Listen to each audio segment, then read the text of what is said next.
Salut les amis, salut tout le monde et bienvenue sur votre chaîne d'information préférée New World Africa. Ici vous avez le meilleur des informations africaines et même mondiales. Nous vous informons sur les domaines tels que les problèmes sociaux, politiques. Commencez, il conviendrait que vous vous abonnez et de mettre un pouce bleu à la vidéo si elle vous semble intéressante et surtout d'activer la cloche de notification pour ne plus manquer nos prochaines vidéos. Visite du président de la CEDEAO au Mali Bamako, le 17 octobre 2021. Dans le cadre du suivi de la transition en cours au Mali, le président du Ghana, Nana Addo Dankwa Akufo-Addo, président en exercice de la conférence des chefs d'État et de gouvernement de la CEDEAO, a effectué un déplacement à Bamako pour une visite de travail. Un sommet extraordinaire des chefs d'État de la CEDEAO s'est tenu à Accra au Ghana le 4 juin 2022, sur la situation politique au Mali, en Guinée et au Burkina Faso. Beaucoup d'observateurs évoquaient une éventuelle sortie de crise entre notre pays et l'organisation sous-régionale, avec la levée de l'embargo. Il n'en est rien au finish, bien au contraire l'organisation sous-régionale a même décidé de prolonger la souffrance du peuple malien en maintenant ses sanctions inhumaines et illégales et en renvoyant la décision au prochain sommet ordinaire prévu le 3 juillet. Cependant, tout porte à croire qu'il y a eu des interférences extérieures pour influencer la décision de la CEDEAO de maintenir ces sanctions. La France semble être mise sur le banc des accusés pour de nombreux Maliens. Et pour beaucoup d'observateurs elle agit à travers certains chefs d'État de la CEDEAO, qui par des manœuvres maintiennent le Mali dans cette situation d'embargo. Il serait même dit dans les coulisses que certains chefs d'État de la CEDEAO veulent imposer au président Assimi Goïta un gouvernement dit de mission. Cette ingérence flagrante serait inacceptable pour les Maliens. La CEDEAO doit-elle réellement s'ingérer dans les affaires intérieures d'un pays membre au point de lui imposer le type de gouvernement qu'elle souhaite?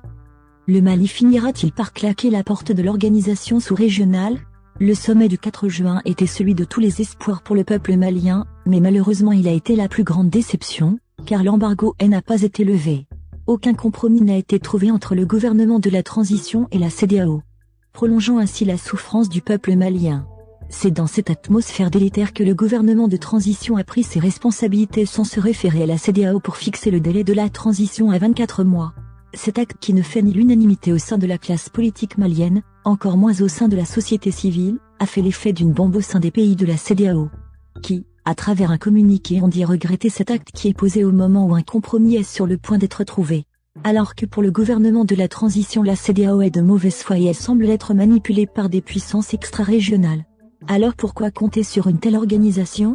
C'est pourquoi il a pris son destin en main pour fixer le délai de la transition. Par cet acte le Mali semble encore une fois de plus affirmer sa souveraineté. Le colonel Assimi déjoue tous les plans et semble suivre la voie tracée par son peuple. Ce choix sera-t-il sans conséquence sur la levée des sanctions au prochain sommet ordinaire de la CEDEAO? À en juger par le communiqué de la CEDEAO, la rupture ne semble pas à l'ordre du jour, car l'organisation sous-régionale dit poursuivre le dialogue avec le gouvernement de la transition. C'est pourquoi le médiateur désigné, à savoir Goodluck Jonathan, serait à Bamako pour poursuivre sa mission de médiation. Assimi acceptera-t-il de former un gouvernement d'union nationale? Les appels de la CEDEAO à la mise en place d'un nouveau gouvernement de transition au Mali dirigé par un nouveau Premier ministre plus consensuel suscitent beaucoup de débats et même des appréhensions au Mali. Il se serait dit dans les coulisses que la CEDEAO souhaite la mise en place d'un gouvernement d'union nationale afin d'impliquer toutes les forces vives de la nation dans la gestion des affaires publiques pour une transition réussie. Bien qu'une question de ce genre relève de la souveraineté d'un pays, le colonel Assimi pourrait accéder à cette demande pour permettre à son pays de sortir de cette léthargie. En tout cas, si tant est qu'il veut maintenir les liens avec les pays de la CEDEAO et demeurer toujours membre, il doit accepter de faire des concessions pour parvenir à un accord avec elle et aller rapidement vers la levée des sanctions contre le Mali. Si le compromis avec la CEDEAO devrait passer par des sacrifices, le colonel Assimi Goïta ne doit pas hésiter à le faire. Dans le cas contraire, il pourrait continuer sa démarche solitaire en faisant fi aux décisions de la CEDEAO. Pour ce faire, il n'est ni obligé de former un gouvernement d'union nationale, encore moins de changer de Premier ministre comme c'est le souhait de certains.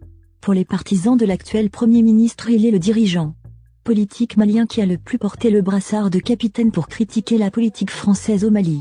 Qui ne se rappelle pas des propos du genre le Mali a été abandonné par la France en plein vol, c'est la France qui a armé les rebelles du Nord. Ces propos du chef du gouvernement ont sonné le glas de l'amour entre lui et l'ancienne puissance coloniale.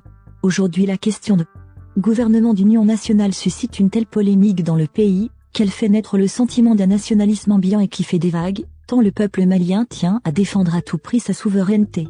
Donc débarquer le Premier ministre Choguel Kokala Maïga équivaudrait, pour certains, à une surenchère politico-néocolonialiste.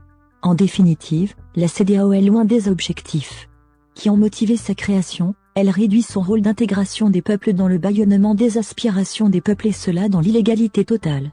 Le sommet du 4 juin était celui de tous les espoirs pour le peuple malien, mais malheureusement il a été la plus grande déception, car l'embargo n'a pas été levé.